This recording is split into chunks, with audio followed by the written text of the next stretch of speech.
আসসালামু আলাইকুম। আমার সংসার থেকে বলছি। আজকে তুফানের দ্বিতীয় দিন। দেখেন আমার ছাদের অবস্থা। এই যে দেখেন আমার মালটা গাছটা পইড়া কি হয়ে রয়েছে, ঠিক আছে। তারপরে আমার ডাইগল গাছে 4-5টা ফুল আসছে পানি দেওয়ার কারণে। এখন বৃষ্টি আসতেছে, এখন পুরোপুরি হবে ফুল। পুরা নিম গাছটা পড়ে গেছে। আসছি মুরগি দেখার জন্য, আইসা দেখি ছাদের অবস্থা খুব খারাপ। এই যে এই যে মরিচ গাছটা আমাদের ভাঙিয়ে গেছে নাকি কে জানে, আল্লাহ জানে, জানি না। পুরা গাছ একেবারে শেষ। এই যে দেখেন প্রতিটা গাছ বেকা তেরা হয়ে গেছে গা। এই যে কিছুদিন আগে যে চারা গাছগুলি বেগুনের লাগাইছি, ওই গাছগুলি নতুন বেগুন আসতেছে মাত্র। সব গাছ ভাঙিয়া চিরা সব পড়ে গেছে গা। বড় বড় গাছগুলি সব পইরা শেষ হয়ে গেছে। এই যে দেখেন এই গাছটা পড়ে নাই, এই গাছটা পড়ে নাই কেন? এই যে দেখেন আমি এই গাছটারে বাইন্দা রাখছি। এটা আরো 2বার পড়ে গেছিল, আমি গাছটারে বাইন্দা রাখছি, যদি পরে অন্যের ওই যে টিনের চালের উপরে পড়বো, এর জন্য আমি বাইন্দা রাখছি। এটা এটা আরো একবার পড়ে গেছিল গাছাদের থেকে ফুল গাছ সব পইরা বাইঙ্গা চুইরা একেবারে শেষ হয়ে গেছে। প্রতিটা গাছ পইরা শেষ হয়ে গেছে। এই মিষ্টি কুমড়া গাছগুলি দেখেন কি হয়ে গেছে গা, একেবারে বাতাসে ছিঁড়া বিড়া খাইরা সব শেষ করে লাইছে। একটা গাছও ঠিক নাই। ইটুনি একটা মরিচ গাছ, এটা ভিতরে এটারও করতে হয়, এটাও পড়ে গেছে। দেখেন গরমের ভিতরে ছেলে আইসা ছোট্ট একটা বালিশ নিয়ে শুইছে, বালিশটাও দিচ্ছে পুরা। এই যে সম্পূর্ণ গাছ আমার পইরা হয়ে গেছে গা। দেখেন সব গাছ ফেলেছি। এই যে ধুন্দুল গাছটায় আলহামদুলিল্লাহ ছোট ছোট 3-4টা ধুন্দুল আসছে।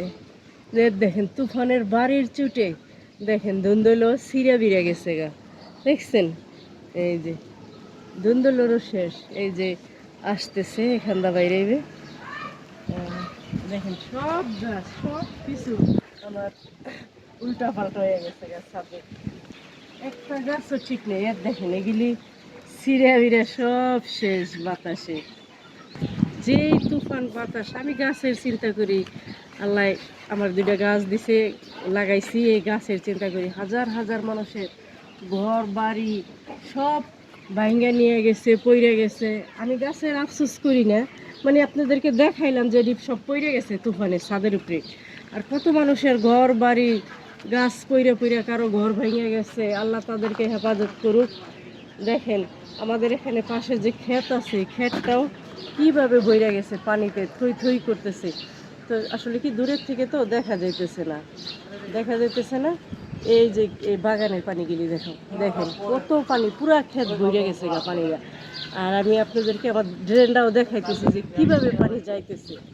এই যে দেখেন আমার বাসার সামনে বলছিলাম যে একটা ড্রেন আছে, দেখেন ড্রেনে কি রকমের পানি হয়েছে, মনে হয় যে নদীর পানি যাইতেছে, নদীর স্রোত যাইতেছে। অনেক অনেক পানি। এই যে এই সাইডটা দেখো, এই যে দেখো এই এখানে দেখেন কি পানি, পুরা ক্ষেতটা বইয়ে গেছে গা, পুরাটা ক্ষেত বইয়ে একেবারে পানি টুকু টুকু হয়ে গেছে গা। নদীর চেয়ে বেশি পানি আমাদের শহরের ভিতরে। টিন টুন মানুষের ভাইয়া চুইরা ইয়া পড়ছে দিকে।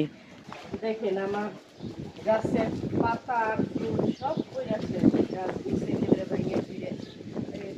আম গাছ ভাঙে নাই, সব কিছু মুচড়াই গেছে, এক জায়গার থেকে আরেক জায়গায় এসে পড়ছে। আর এই যে দেখেন এই গাছটা আসছিল দোকানের টিনের উপরে, গাছটা পুরাটা আইসা এই যে ঘরের জানালার ভিতরে ঢুকছে, পুরাটা গাছের জানালার ভিতরে ঢুকছে ঘর। আমার এই ঘরটা দিয়েও পানি পড়ে, পানি পড়ার কারণে এই যে আইনা এগুলি দিছি, এগুলি দেওয়ানো পানি থামতেছে না।